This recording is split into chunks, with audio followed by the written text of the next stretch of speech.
Hello, friends. Welcome back. My good camera is not connecting to my computer, so I'm sorry I'm a few minutes late. I don't know what's going on, but I'm going to have to troubleshoot that later. So, it is what it is. We've got Dr. Susan here today. We're going to be continuing our talk on kind of family dynamics when you have kiddos who have bigger needs and how that can impact other areas of the family, including differences in discipline and parenting styles and things like that. So that's kind of our topic for today. I'll go ahead and run the intro, and then we'll bring Susan on and we will get on our way.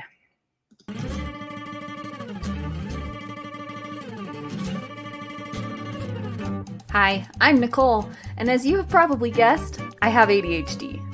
I live and breathe all things ADHD in my personal, family, and professional life. I have a background in psychology and special education, and I've gained a lot of knowledge over the years about ADHD, what it really is, how it touches every aspect of your life and the life of your child, as well as a wealth of information and strategies for living with ADHD and parenting kids with ADHD. In this community, we share stories, we learn together, and we support each other as we navigate all things ADHD. Welcome.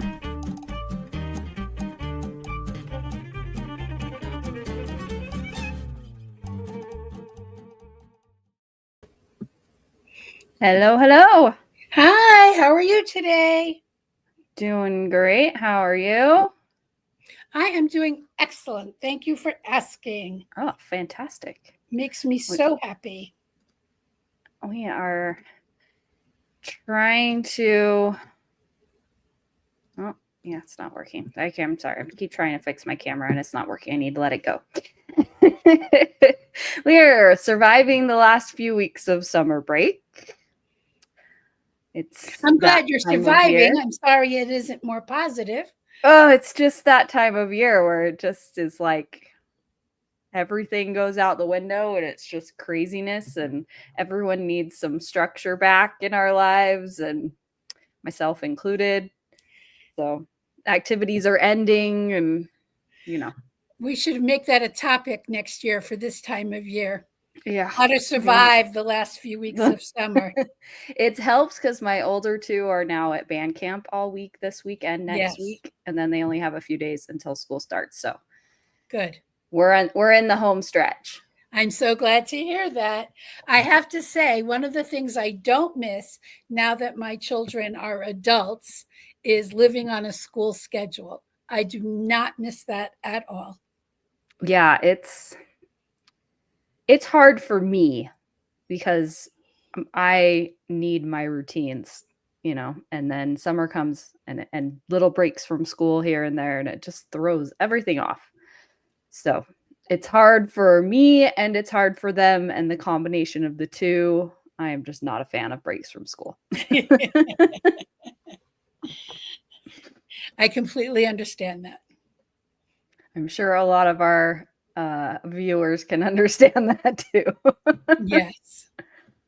So, where do we want to start with this topic today? Well, 2 weeks ago, we talked, I think it had a wonderful conversation about what it's like living with kids with disabilities and either neurotypical kids or kids who are less involved, more able to cope. And what it's like as a parent to share our time between kids with different levels of needs or kids who don't have special needs, but still need our time and attention as parents.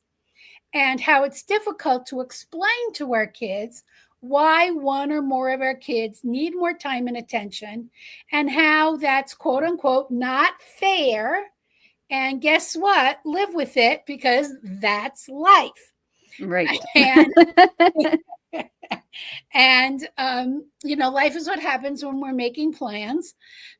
And we have to help our kids learn that lesson perhaps earlier than families who have all neurotypical kids, because we get plunged in. I mean, my daughter was born prematurely at only 6 months gestational age, came home a month before she was due to be born, and had her first psychological evaluation 3 days after she came home from the hospital. So we were plunged in pretty quick into her Yes. needs. And so when my son was born 4 years later, she was already knee deep in therapies and supports. And so, we didn't have a lot of time to figure out his needs. And so I talked about that last time.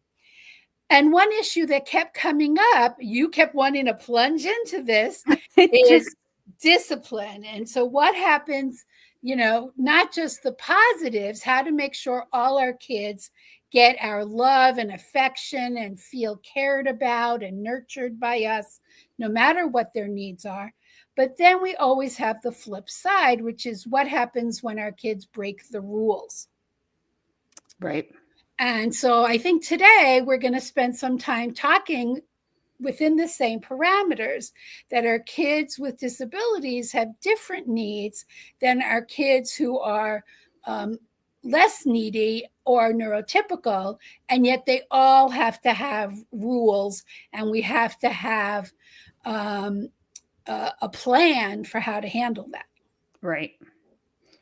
So something you that want to ask some questions or set some parameters for that discussion before I jump in? I mean, I can come up with some examples, but if you have some starting places you're wanting to talk about. Oh, my dogs just came in. Okay, welcome dogs. They usually do join us. Well, I do have some starting thoughts. So let's do that, and then let's talk about examples. Okay. So one of the first things I want to talk about is that our kids with disabilities, whether that's ADHD, learning disabilities, autism, may have different ability to understand the rules of quote unquote discipline than our neurotypical children, whether that's at home or at school. Yes. The second thing I want to say is that there's very good research saying that quote unquote punishment, I'm using a lot of quotes today because I think it's really important we define our terms. Yes. Punishment is ineffective. Yes. For many kids, if not all kids with these disability labels we're discussing. And so I've been using the word discipline instead of punishment, and I want to define the terms. Okay. So I want to talk about positive and negative consequences or discipline, and I never use the word punishment.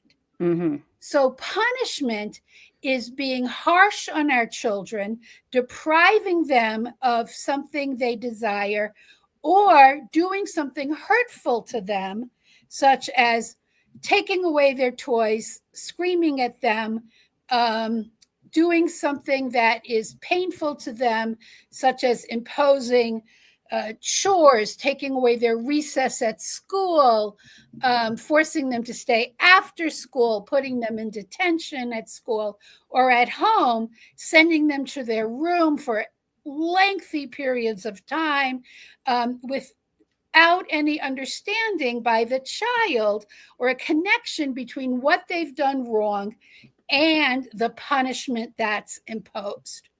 Right. There is tremendous research proving that, one, our kid with disability really doesn't understand the connection between their behavior and those punishments.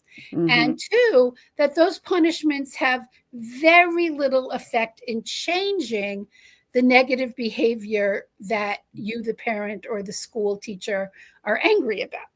Right. And it's this balance between, well, they have to learn, that there are consequences for their actions and versus are we having any impact on future behavior? And a lot of the consequences that are doled out do neither of those things really, but they certainly do not have any, do not have any impact punishments on future behavior. So if our goal is to make it so they aren't going to do this thing again next time, we have to make sure that those consequences, and for a lot of kids with ADHD, most of the time, any consequence that comes after the fact that isn't directly related to the behavior is not going to have any impact on future behavior, Especially if because there's a most of time them are delay. impulsive behaviors. Right. So, Especially if there's a time delay.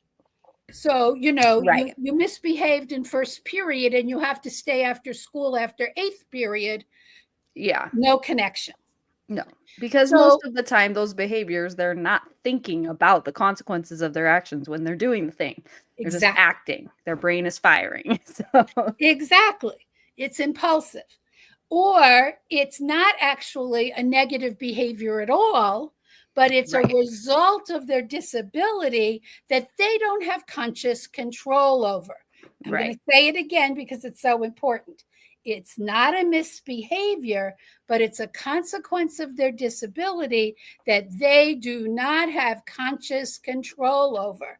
Therefore, it does not deserve either a discipline or a consequence the way you and I define it, Right. or a punishment the way a school or an uneducated parent might define it. If a behavior is not a result of a conscious negative choice, we should not be disciplining or giving consequences or punishments for that behavior.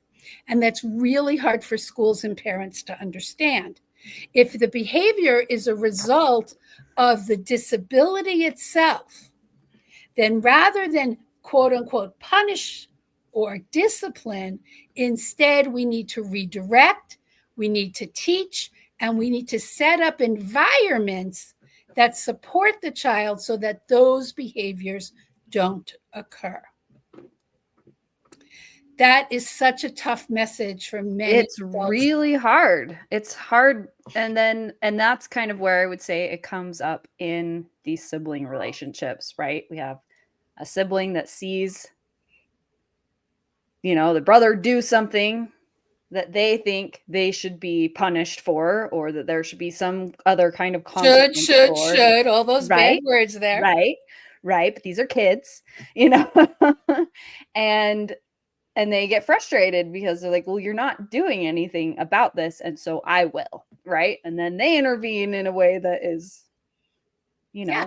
there's a reason why Makes the 12, situation 13-year-olds much aren't worse. parents, because they're not good at parenting. And yeah, and that's So, where we run into a lot of issues in our family. I'm gonna just step and close this door real quick because not a my son is problem. in the other room playing video games. Not a problem.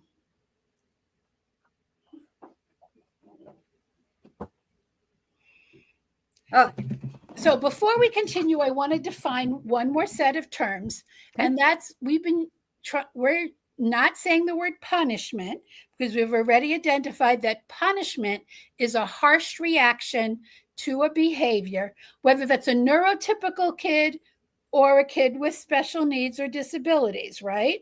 It's not related to the behavior. And we're Right. saying the research says, especially kids with disabilities, but I'm going to say all kids do not respond well to punishments.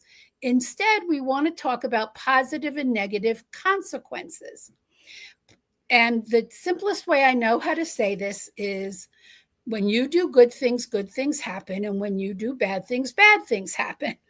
Okay.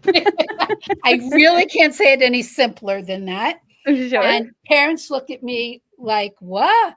And I say things like, if you're trying to teach your kid to flush the toilet, when they flush it, say, good job flushing the toilet. And when they don't flush it, you don't scream at them. You walk them back into the bathroom and you show them how to flush the toilet.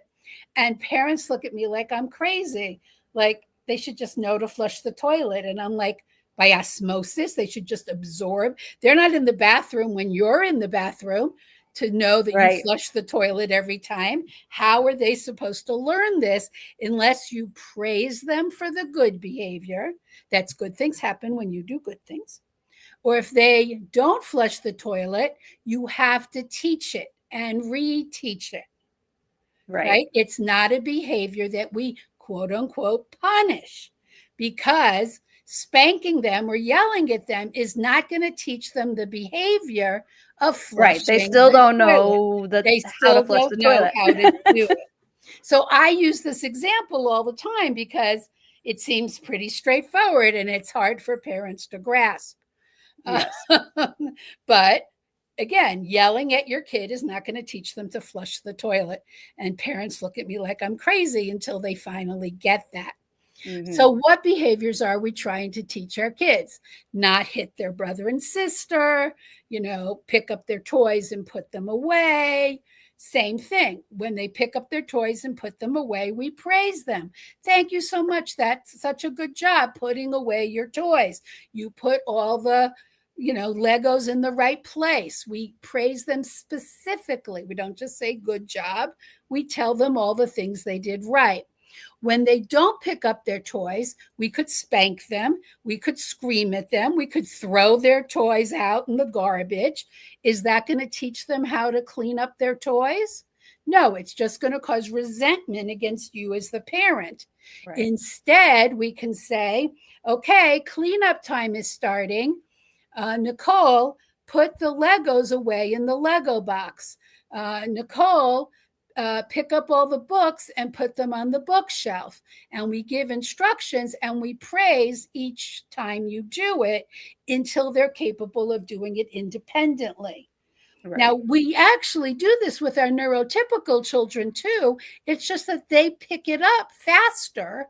And so we they often will need less direct instruction. They will pick up things that seemingly by osmosis sometimes, they just, they are more aware of their environment, what other people are doing and seeing, oh, they got praised for that thing, I'm going to do that thing. And sometimes our kids with autism or ADHD, they either don't notice the other people doing the other things, or they aren't catching those social cues that your neurotypical kids are. So we have to make sure we check in with, this is good for all kids, but again, especially with neurodivergent kids, we got to check in and make sure that they know all the steps. If I say, go clean your room, that's a 75,000 step process. And it feels like a 75,000 step process. Yes. They have no idea where to start. It's complete overwhelm. And we think we've given them one task to do. And really we've given them 75,000. And so then we have the neurotypical kid who says, why are you helping brother to clean their room? You don't help me clean my room. Mm-hmm. So how do we explain that to our kids? So what we have to say, there's two ways to handle this. And so the family who doesn't understand the complexity of this might say, oh, but your brother has these disabilities and they need more help, which pisses off the neurotypical. Right. Creates resentment. Or they could say, I did give you this help until you learned the task. And I'm so proud of you for knowing how to do it. But brother with autism hasn't learned it yet. So they need more help and support, and I'll stop helping them when they've learned how to do it. Right. So what's the difference in those two statements, Nicole? Well, I think a lot of times our kids do forget how much we supported them when they were younger. Like, oh, don't you remember this and this and this and this? Or that it looked different for them. So kind of giving them that frame of reference of, yeah, okay, but it hasn't always been this way. Like there's a difference, and that there is a difference in need, and that we're doing, like, I am parenting. You don't think I'm parenting because you are seeing it. You are seeing a different situation. You think I'm babying him. You think I'm doing it all for him. But what I am doing is teaching, and it just is going to look different. That kind of goes back to our, our discussion of what is or is not validation last week. But, we do have that conversation of, yeah, sometimes it seems like it's not fair because you would like help with your room too, I'm sure. but it's just different. And we're, this is how it goes. So the validating statement here would be, I know it sounds like you feel resentful or angry because you think I'm giving brother more help than I'm giving you. That would be the validating statement, period. Okay. And then you could say, if there's, then you have to give the educating statement. Right. I gave you just as much help when you were younger because you needed it. And now you're able to do it yourself. Brother, emotionally or psychologically or, whatever, is still having trouble learning the tasks because of their autism or ADHD. So they still need my help. Doesn't mean that I won't help you if you need it. Is there something you need my help with? Right? And you offer them help so they don't feel shut out or left out. Well, and we'll often kind of bring up, like, as you get older, as you get more, you also have more freedoms. So I don't have to be on you about cleaning your room all the time because you know how to do it and you know that it gets done, on Saturdays, and you can do it on your own timeline. And then you can just go, you have a car and you can go leave, and you can, you have, Right. as you have more responsibilities, as you show that you're capable and that you have all these skills, your world opens up a little bit more. Now, you see, I wouldn't put that in the same conversation. And the reason I wouldn't put it in the same conversation is I would stick with validating them, feeling that it's unfair that you give more help and attention, we'll stick in this case to room cleaning, to brother instead of to them, and ask them about, because they might then, if you say to them, so is there something with room cleaning you want help with? They might then say to you, no, I really don't need your help. What all they wanted was validation. Sure. Around their feeling that you're giving brother more time and it's help. They just wanted validation. Sure. And so if you then start saying, but you get this, you're moving away from validating them. Yeah. And those aren't necessarily, I would say, not necessarily the same conversations. They're just conversations that happen a lot. This might be a topic for another session, but then we have conversations about, freedoms and responsibilities. I think that's an entirely different conversation. Yeah, sure. So here, what we're having is a conversation about how much more attention sibling with higher needs disability or, special needs is needing compared to neurotypical or low needs person. But it goes back to the consequences question. So what we're saying is if neurotypical brother cleans their room, they have a positive consequence. They get to go out to eat with their friends. Higher needs brother needs help from parent to get the same task done. Do they then get to go out to eat with their friend or with parent if they needed parental help to clean their room? Sure. Absolutely. And that's where neurotypical brother or sister says, but that's not fair. You had to help them and I had to do it all by myself. And then we say, life is not fair, but we praise you for doing your room and you got to drive yourself, go out with your friends. Autistic brother or sister needs our help because of their higher level of needs. We all need to acknowledge that, but they still completed the task. Right. And so they got to have the positive consequence too. Now, this is the difference between talking about punishment for negative things all the time and changing the conversation to good things happen when you do good things and bad things happen when you do bad things. Anybody doesn't finish cleaning their room, nobody gets to go out to eat. Right. But if you finish cleaning your room under the parameters we've set as a family, everybody gets to go out to eat. Right. See how much more positive and affirming that is for the family? You just have to understand that each kid might have different parameters. Right. That's what's hard. That's the lens change. We've talked before about the lens change that Dr. Ross Green talks about changing your expectations.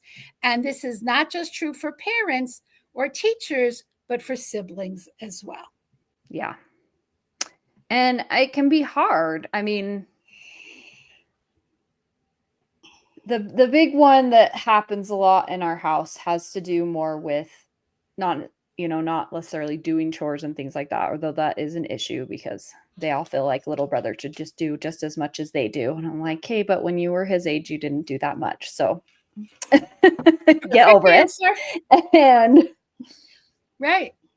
But when when those bad behaviors come, right? When the kid punches his brother or whatnot, and we do handle the one kid very differently than we have handled the other two, because usually when he's having those kinds of behaviors, it's because that part of the brain is shut off and we are in, a heightened state, if not in total meltdown mode, right? So they see me going over and talking really sweetly to little brother and taking him to the other room and helping him calm down when he's just been punching people, right? And they think, well, you're just, rewarding his behavior. When I know that I have to separate him and I have to speak in a certain tone and I have to do certain things in order to get him down into a place where we can even talk about what just happened. Because if I come in with a consequence, all I'm going to do is, if it's not already in meltdown, we are definitely shoving it past that line. And trying to help other kids understand that, it looks really different the way I'm interacting with him than you are remembering the way I have interacted with you, or that you think I should be because you're a teenager and you know everything. So a neurodivergent teenager too. Yes. Which makes it, he's a very black and white thinker, So he just sees this as like, so then he goes in and tries to intervene because I'm not doing it, right? I said, and it's very often the conversation we have of, you don't need to parent, I will parent. Well, do it then. That is a very common interaction that we're having. So what different language there? What different language could you say to him when he says go parent? What different language would you want to say based on the conversation we're having today? That's where I have been getting stuck lately, so I'd love some advice. So let's talk about that. So one thing is, I would talk to the kids when we're not in a situation. Yes. That, I think, is critically important. And I would include younger and older sibs in this conversation when everyone's calm, maybe we're having a treat, everyone's eating something that they like. And so it's very calm and low key and low sensory overload. Okay. That's really important to me. And then we have the conversation and we say, how sometimes there's times when younger sib acts up and does such and such behavior. He hits, he throws something. What's the behavior, Nicole? Yes, those. Okay. He hits, he throws something.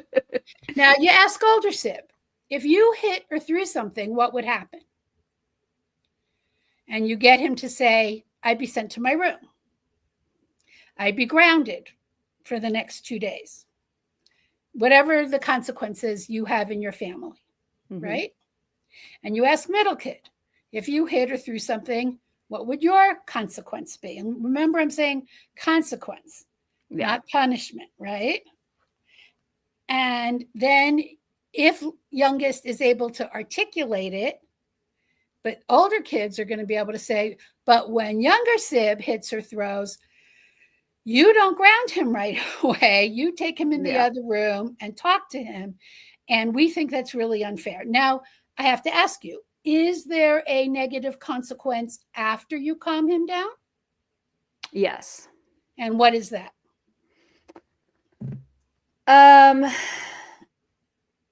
Usually often the fights are around like a specific activity, video games, or they're doing something together. So it's losing access to that thing for a period of Okay. time. So that seems very appropriate, especially it seems very age appropriate. Yeah. For your youngest one.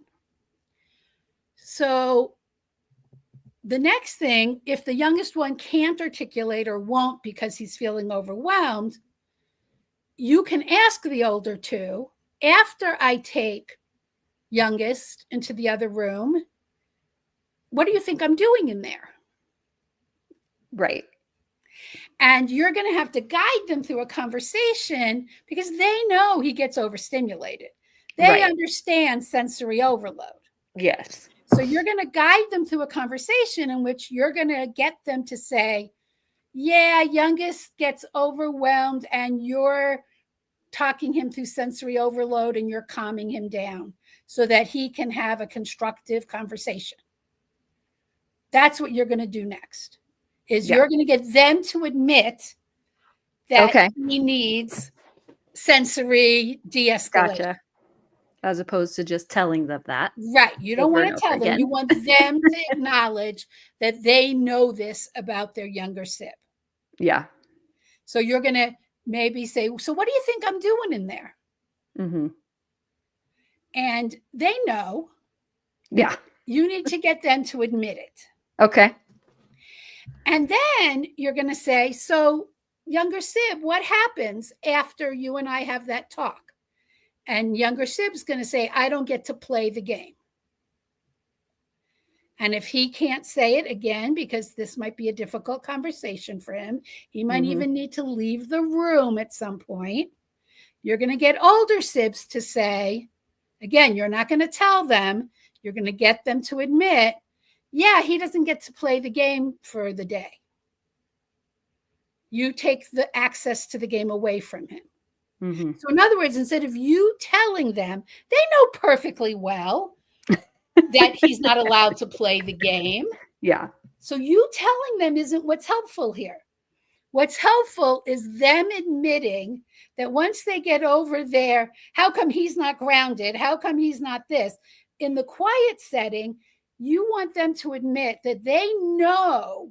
Do you see what I'm getting at? Yeah. That younger sib needs sensory, regulation, and that they know you're punishing him in their eyes. Sure. In their eyes, it's a punishment. But you're going to reframe it, lens shift, right? Yeah. So you're going to say, bad things happen when you do bad things. Good things happen when you do good things. So what bad thing happens when you fight or hit? And older sib's going to say such and such, and middle sib's going to say such and such. And you're going to say, so what bad thing happens to younger sib? They know, Nicole. They just don't want to admit it. They want to be resentful and angry. So talk them through the conversation. How do you think this sounds as a new approach? The only tricky part is getting them all to sit in a room without fights starting. So good. Let's talk about being we'll start there. How can you set up the conversation?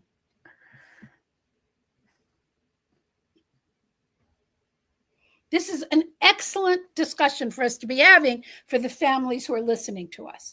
How do we set it up to be successful? I can think of three things. Picking a time of day, picking a setting. Time of day is really important because later in the evenings is when we're all like home together, but evenings are not a good time. They're already exhausted. Yeah. Well, and meds have worn off and, everybody's middle child is doing his poking thing that he loves to do so much. One thing is, don't let them sit close to each other. Yeah. So I already said, let them be eating something they like. Yeah, that's a good one. Keep Offer his them mouths all full. food. The second, so, you're too broad here. I want really specific. I already said to you, sit them down with snacks, plenty of snacks. Okay. The second thing is, don't make them all sit next to each other on a sofa.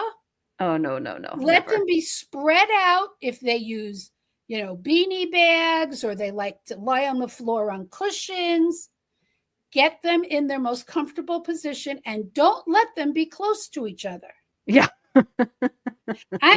When I said set it up, I'm really specific here. Yeah. So lots of favorite snacks. Doesn't have to be the same thing for each of them. Spread them out in comfortable positions. Okay. The third thing is no television, no music. Make sure the lighting is good. I'm really specific here for making sure that all the family members are sort of in the best possible mood to manage this. Yeah. And that includes you, Nicole, as the mom. Yep. So if people need their noise canceling headphones on, let them wear them, including you, Nicole. I do need them a lot of the time. So I'm like, this is not 3 kids sitting straight up in a row on the sofa, because that's a recipe for disaster. That's never going to happen. It's an impossibility. Exactly. So I want you to be really cognizant of comfort for the kids and you. So to me, that's food, lighting, seating, and include yourself as the parent. If you need coffee, if you need a drink, without them knowing it's a drink, put your drink in your coffee mug. Diet Coke is my drink of choice. That Diet Coke works. Mine is green tea. You see me drinking it during all our sessions. Whatever you need to have to be comfy. To me, it's just all about sensory regulation. Okay. For everyone participating. But the second part is not you telling them anything, right, but you getting them to admit what they know. Sure. And does that make sense? Yeah. So I'd be thrilled to hear if and when you can try this. The last piece is 15-minute conversations. Set a timer. Okay. Seriously mean it. You're not going to be done with the conversation in 15 minutes, but they can't tolerate more than 15 minutes. Yeah. So tell them, we're going to talk for 15 minutes. I've set my timer. This is, we're talking about what happens when youngest sib, does this. And let's start with, what's going on. And then 2 days later, you can have another 15-minute conversation. It's better to get a little done than push it too far and aggravate things. Sure. What do you think? So what do you think about kind of ways to kind of get other siblings like on board with helping with the process? Oh, such a good question. What have you tried?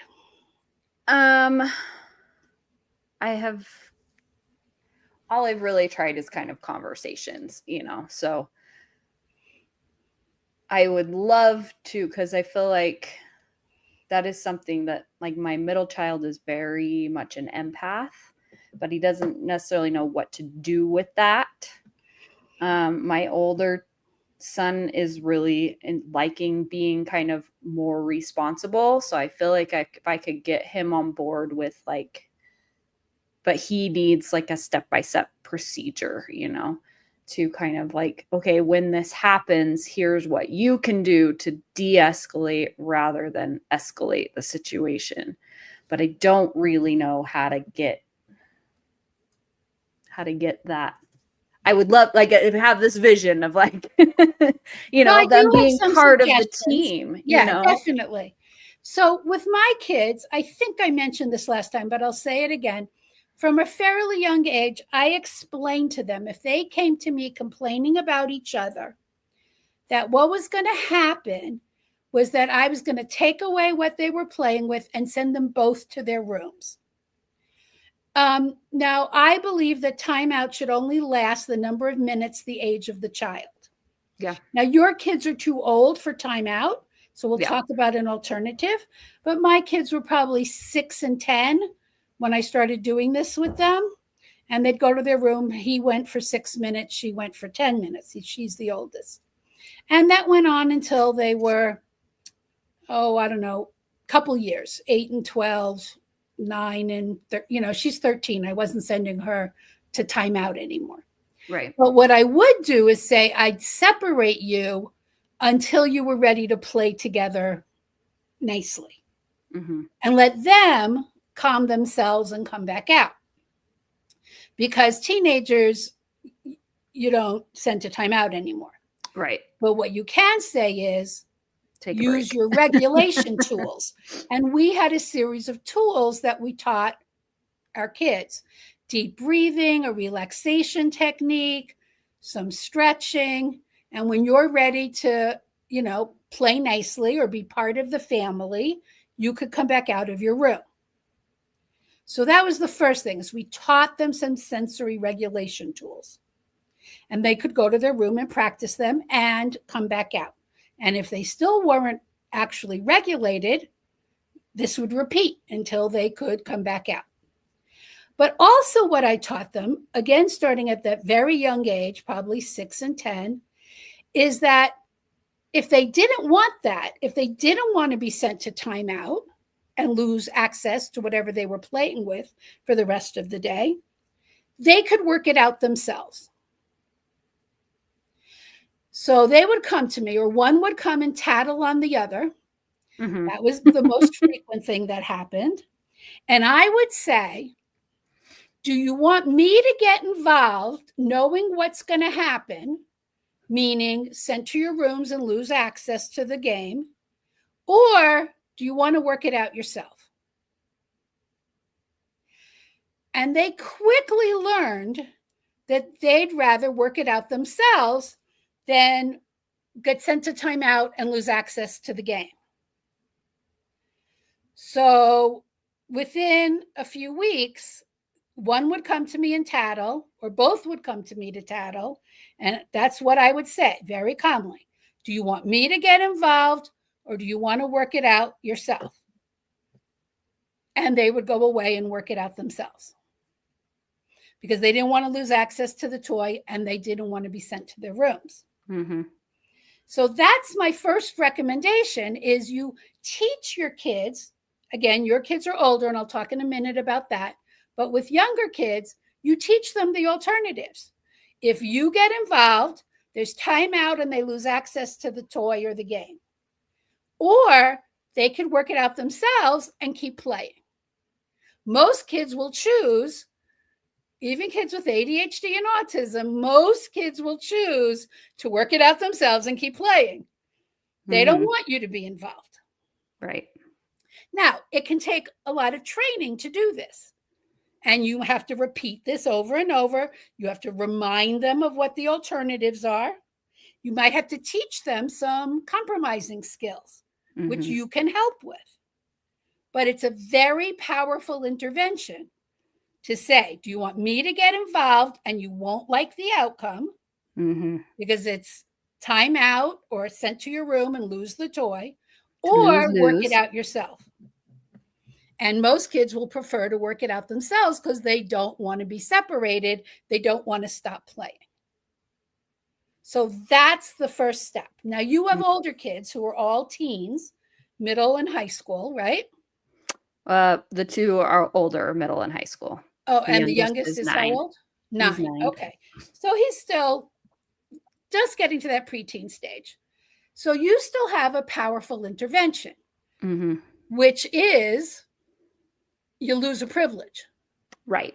If I have to get involved, you don't get to use the car for a few days. You don't get allowance if you give them money every week. You don't get to, access to Wi-Fi or your phone. You have pretty powerful outcomes to use. Right. So you can say to them, you either work it out yourselves or you're going to lose this privilege. Yeah. That's a pretty powerful choice that kids can understand and utilize for teens. Sure. Yeah. But the key thing is you have to tell them you're going to start doing this before you do it.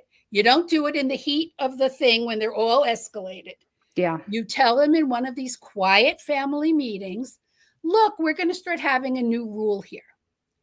The new rule is, right, if this doesn't include hitting and throwing things, right? That's a whole different situation. Right. That's a definite grounding to your room, lose access because we can't tolerate destruction of property or physical violence. But this is you're fighting, you're teasing to the point of one of the kids is losing it. You know, this is just everything else, including, you know, bullying and maybe not doing your chores and, you know, for a couple of days, not listening to parents, you know, saying you work this out with your brothers, because if I get involved, you're not going to like the outcome because I've explained to you what the outcomes are. Yeah. And this is very powerful for teenagers. They don't want to lose access to their phone, the Wi-Fi, the car. Right. You know, if there's an event they want to go to, they don't want to lose access to that event. But the key thing is always explaining it to them in advance when everybody's calm, there hasn't been an incident, explaining the rules, explaining it to all of them, and giving appropriate alternatives. So for your 9-year-old, if they're bugging the other brothers, you know, they go to their room for 9 minutes and they lose access to their video game. Right. Middle and high school, they lose a privilege they want. It has to be age appropriate. What do you think? Yeah, I definitely see some places where we need to dial in on our consistency, places where things have gotten a little loosey-goosey on the edges. And that's the worst possible thing, unfortunately. Right. Right. So neurotypical kids will take advantage of lack of consistency, and our neurodivergent kids will just zoom right in there. Right. Yeah.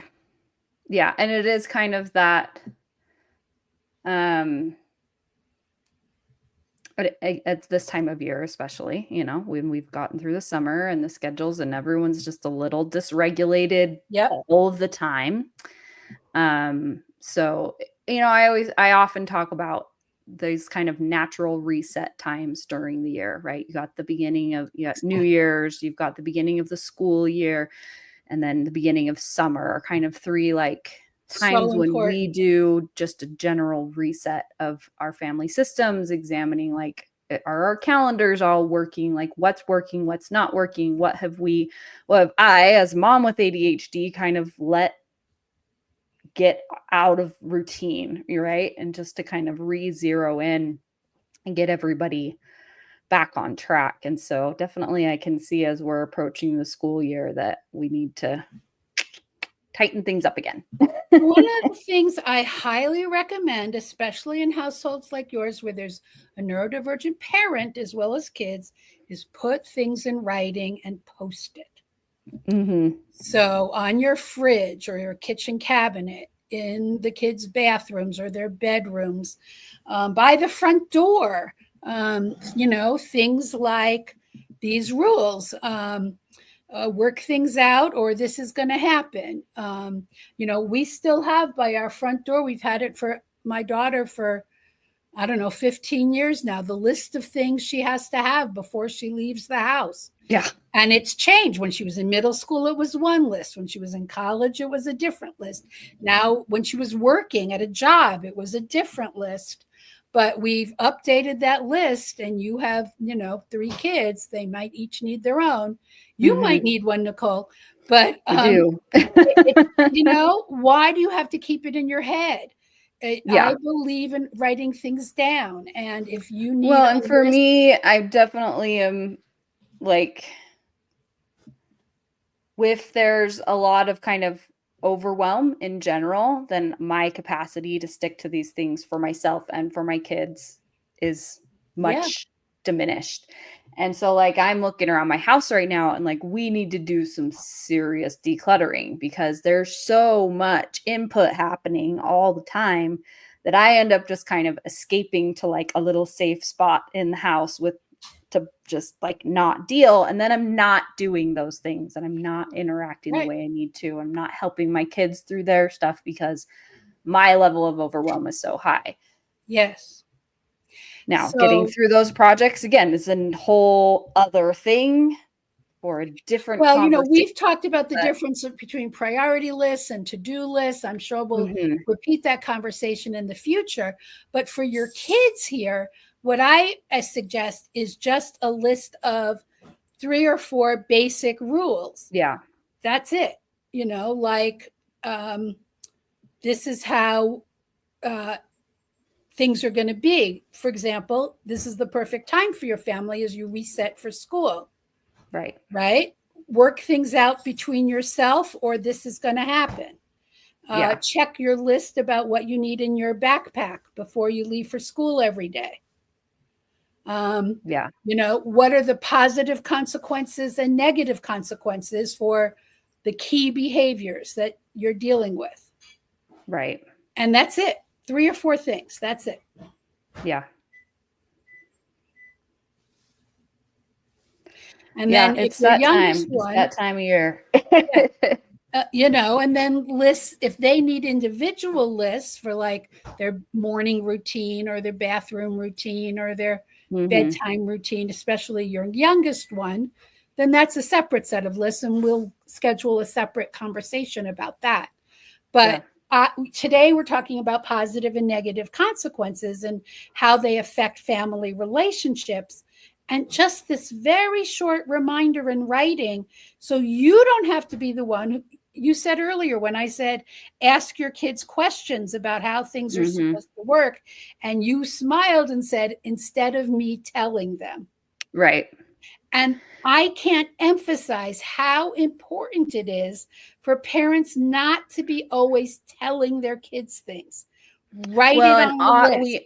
We Let offload them talk. the lists. We offload to chart so that when they ask the same thing, I just point. It's so Can I important. play video games? What's the rule? Well, But it's the all the same assignments thing turned about, in, no D's or F's. Yeah. Great. Yeah. It's the same thing about the consequences. Yeah. When you said that, I could just hear you constantly lecturing them. Don't do this to your brother. Don't do this to your brother. I don't want you to do that. Your kids know what their sib needs. They're just not feeling validated about their feelings. And that's what this kind of conversation can really overcome. Yeah. When you say to them, what do you think is happening when I go in another room after your brother hits you or throws a toy at you? What do you think is happening? They can tell you. And if you say to them, and what do you think his consequence is? Oh, he's not allowed to play such and such a game. They know. They just need to feel validated that he is getting a consequence just like they do. Right. It's so important. And so many parents are focused on punishing, and so many schools are focused on punishing, take away recess, and then thinking that it's going to impact future behavior. That's the first conversation I have with a lot of parents is like, yes, it's important for them to learn act like cause and effect, right? That if you do this, then this is going to happen. If this happens, this happens. But that's about all we're teaching with these sorts of things. We're not going to have any impact on whether they're going to do it next time. We have to come up with different strategies. And that's where antecedent control, setting up the environment and all of that are so much more important for these kids because the consequence after, yes, it's important for them to learn, but it's not going to change most of the time what they do in the moment, because in the moment they're not thinking about what the possible consequences are. That's the definition of their disability. And here, the question you asked a few minutes ago about how can you get the siblings to help, a lot of that has to do with their better understanding of the sibling's disability.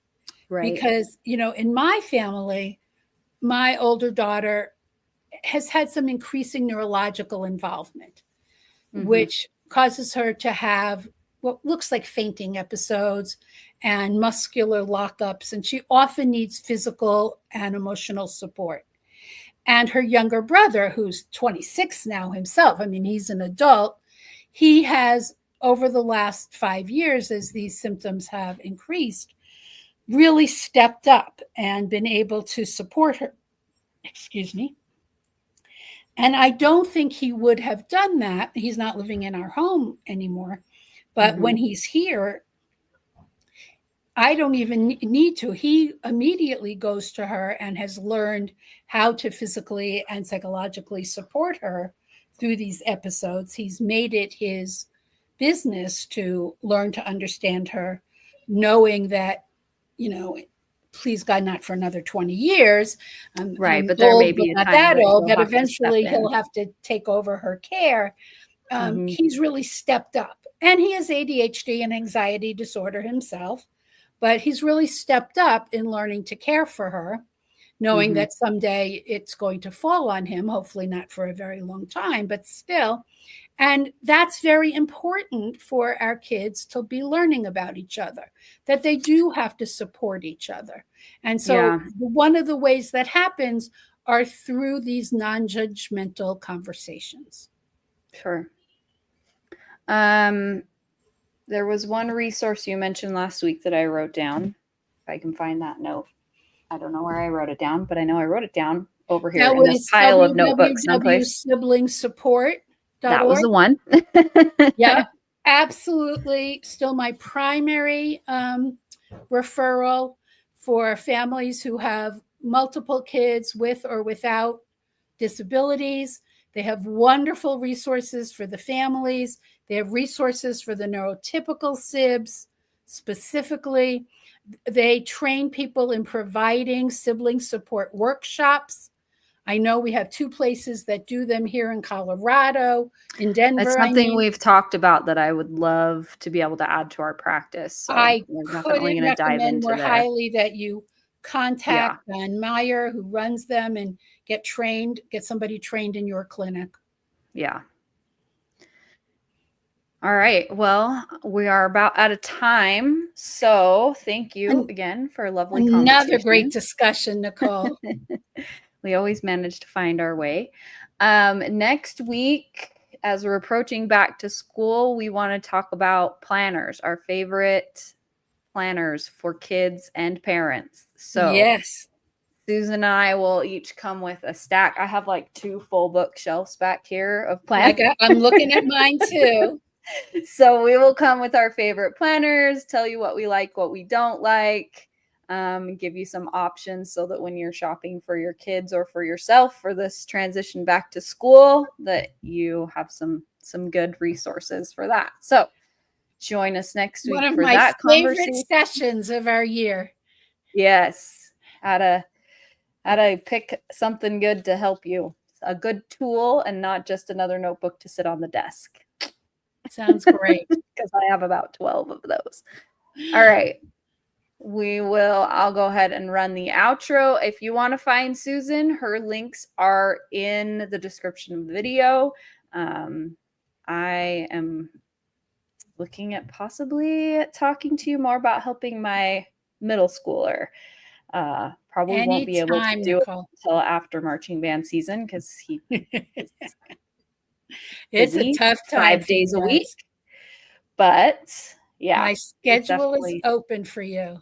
Okay, we'll chat. Take care. Thanks so much for being here, everybody. We'll see you next week. Thank you for watching. If you haven't already, please like, comment, and subscribe to the channel. This video is not a substitute for counseling, psychotherapy, medical, or mental health care. The information and advice shared here should not be used in place of any form of diagnosis, treatment, or therapy. Information provided here does not involve diagnosis or treatment of medical or mental or psychological disorders. If you feel the need for professional support, please seek a local professional in your area. This video is for educational and entertainment purposes only.